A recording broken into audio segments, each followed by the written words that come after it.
Anong mangyayari sa katawan mo kung kakain ka ng inihaw na dried pusit araw-araw sa loob ng 30 araw? Unang araw, isawsaw sa suka, kagatin masarap. Hindi mo alam kung anong simula ito. Pumasok sa tiyan, mataas na protein, mataas na acid.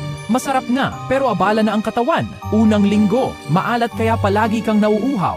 Nararamdaman mo na ang pagbabago. Mataas ang protein, maganda yon, pero walang fiber. Kaya nagsisimula nang mag-slow down ang tiyan mo. 2 linggo, ang sobrang asin nakakaapekto sa presyo ng dugo at nararamdaman na ng puso mo. Pagod ka ng mabilis at ang balat mo mukha itong hindi maayos.